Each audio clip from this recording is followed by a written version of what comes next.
ના લોટ બાંધવો કે ના વણવો કે ના મેંદો કે ના ઘઉંનો લોટ વણવાની ઝંઝટ વગર આ મોમોજ એટલા હેલ્ધી બનશે કે તમારા ફેવરિટ બની જશે.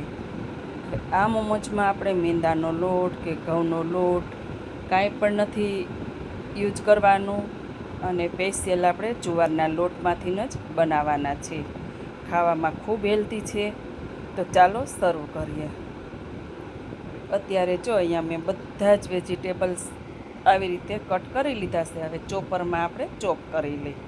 તો પહેલાં તો મેં ડુંગળી લીધી છે 2. જો તમારી પાસે મોટી હોય તો તમારે એક જ લેવાની અને નાની હોય તો 2 લેવાની. હવે આપણે આવી રીતે ડુંગળીને ચોપ કરી લીધી છે. તો હવે લઈ લઈ ગાજર. હવે ગાજર જો તમને જેટલું ભાવતું હોય એટલું લઈ શકો અને પલ્સ મોડ કરી અને આ તે ઝીણું પીસી લેવાનું. જો તમે વધારે ફેરવશો તો એની ગ્રેવી બની જશે. એટલે ગાજર લઈ લીધું છે. તો હવે લઈ લઈએ આપણે શિમલા મરચું. હવે એને પણ આ જ રીતે આપણે પલ્સ મોડ કરી અને લઈ લેશું. એટલે એકદમ ઝીણી બારીક કટકી જ થશે, ગ્રેવી નહીં થાય. હવે આપણે ગ્રીન કોબી અને પર્પલ કોબી લીધી છે. એ બંને આપણે હારે જ યુઝ કરશું. તો હારે પીસાઈ જાય એટલા માટે હારે જ કટ કરી લીધી હતી. જો તમારી પાસે પર્પલ ન હોય તો તમે સફેદ પણ લઈ શકો. હવે આ બધું જ આપણે પીસાઈ ગયું છે. તો એક કડાઈમાં તેલ લઈ 2 ચમચી જેટલું તેલ લીધું છે. હવે એમાં આદું, મરચાં, લસણની પેસ્ટ ઉમેરી દઈ. હવે એને 2 મિનિટ જેવું સાતળી પછી ડુંગળી ઉમેરી દઈ. એને પણ 2 મિનિટ જેવું સાતળવાનું છે. પછી આપણે ગાજર ઉમેરી દઈશું. અને જો તમે ડુંગળી કે લસણ ન ખાતા હોય તો સ્ક્રીમ કરી દેવાય. તો પરવારું તમારે ગાજર જ ઉમેરી દેવાનું છે. હવે આપણે શિમલા મરચું ઉમેરી દઈએ. એને પણ 2 થી 3 મિનિટ જેવું સાતળી લેવાનું છે. અને આપણે કોબી કટ કરેલી છે. તો કોબી હારે 2 કોબી હારે જ છે કટ કરેલી, એટલે 2 હારે જ ઉમેરી દેવાની છે.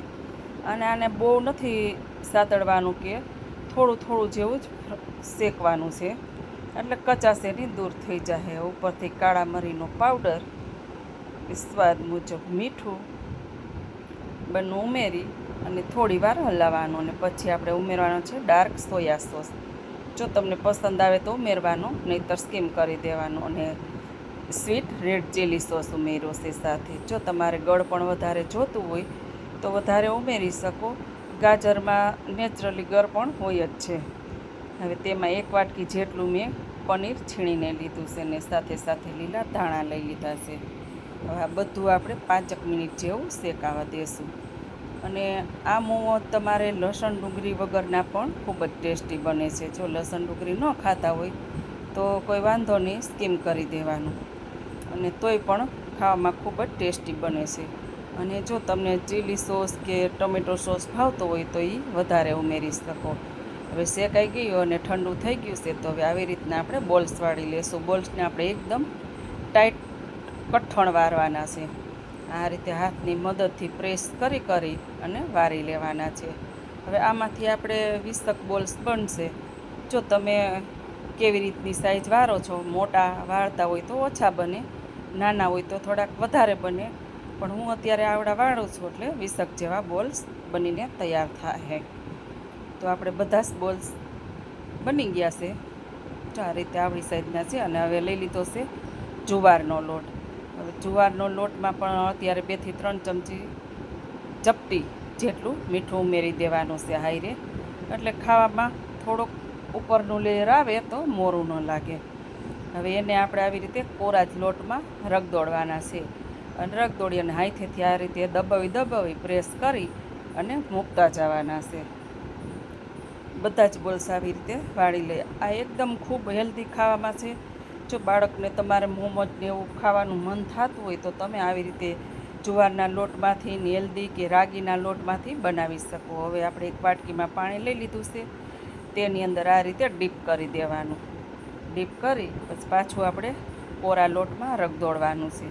પછી પાછું આ રીતે આપણે હાથેથી પ્રેસ કરી અને લેતું જવાનું છે. તો આપણે 1 લેયર તો તૈયાર થઈ ગઈ છે બની. અને હવે બીજી લેયર કરીશું. તો બીજી લેયર પણ આપણે આ રીતે જ તૈયાર કરી લીધી છે. જો તમારે પડ એનું જાડું જોતું હોય તો તમે આ રીતે ત્રીજી લેયર પણ બનાવી શકો છો.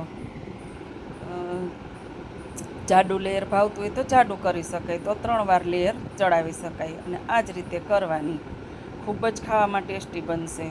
અને હવે આપણે એક ઢોકળિયાની ડીશ લઈ લીધી છે આવી રીતે જારીવાળી. એની અંદર અત્યારે ઘી 1 ચમચી ચોપડી દીધું છે. તમારે જો તેલ ચોપડવું હોય તો તેલ પણ ચોપડી શકો. હવે એક એક કરી અને આ રીતે આપણે બધા જ ગોઠવી દઈ. તો ઢોકળિયાનું પાણી પહેલેથી જ ઉકળવા મૂકી દીધું છે. હવે તેની અંદર સ્ટીમ કરી અને બાફવા માટે મૂકી દઈ.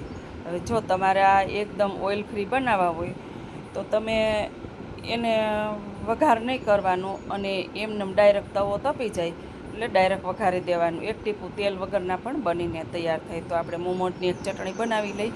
ઉકળતા પાણીમાં 4 થી 5 મરચાં નાખી દીધા છે, સૂકેલા લાલ, અને 4-5 કળી લસણ અને 2 ટમેટાં મૂકી દીધા છે. હવે આને 5 મિનિટ જેવું આપણે ઉકળવા દેશું એટલે ટમેટાની છાલ એકદમ સહેલાઈથી નીકળી જશે. જો તમે તીખી ચટણી બનાવવા કરતા હોય તો તમારે તીખા 2 મરચાં ઉમેરી દેવાના એટલે ચટણી તીખી થશે. તો આ રીતે આપણે છાલ બધી બહાર કાઢી લેશું. તો આ રીતે આ સહેલાઈથી એની છાલ નીકળી જાય. હવે આને આપણે પાકી ગયું છે તો હવે મિક્સર જારમાં લઈ લઈ. અને આ પાણી આપણે ફેંકી નથી દેવાનું. જો જરૂર પડે તો આપણે સાથે આની અંદર ઉમેરવા થાય. હવે ચપટી 1 મીઠું નાખી અને આને વાટી લેશું એટલે આપણી મોમોની ચટણી બનીને તૈયાર છે. જો કેટલી સરસ બની છે ચટણી, એકદમ રેડ કલરની. હવે ચેક કરી જોઈએ કે આપણા મોમોજ બફાઈ ગયા છે કે નહીં. તો એકદમ સરસ મજાના મોમોજ બફાઈ ગયા છે ને સ્ટીમ સરસ થઈ ગયા છે. તો હવે આપણે બહાર લઈ લીધું. હવે મોમોની ચટણી એક ડીશમાં લઈ લીધી છે અને સાથે સાથે આપણે મોમોજ પણ લઈ લઈ. આ મોમોજ જુવારના લોટમાંથી નહીં બને અને રાગીનો લોટ હોય, વધારે હેલ્ધી ખાવું હોય તો બાળકોને ખવડાવવું હોય તો તમારે રાગીના લોટમાં પણ આ જ રીતે ને સેમ પ્રોસેસથી બનાવી શકો છો. ખાવામાં ખૂબ ટેસ્ટી છે, નાના મોટા બધાય ખાઈ શકે. અને જો બાળકોને પ્રોટીન વધારે ખવડાવવું હોય તો આપણે સાથે પનીર પણ ઉમેરેલું છે અને બધા વેજીટેબલ ઉમેરેલા છે એટલે બાળકોને ખૂબ ખાવાની મજા આવશે અને સાથે સાથે હેલ્ધી પણ છે. અને જો વિડીયો તમને પસંદ આવતો હોય તો લાઇક, શેર, સબસ્ક્રાઈબ કરી દેજો. પાસે આપેલું બેલ આઇકન જરૂરથી દબાવજો જેથી કરીને નવી નવી રેસીપીના નોટિફિકેશન તમને પહેલાં મળે. હવે આવા મોમોજ તમે કોણ કોણ ઘરે બનાવો છો? જો ન બનાવતા હોય તો બનાવતા રહેજો. ખૂબ હેલ્ધી બનશે. જય શ્રી કૃષ્ણ.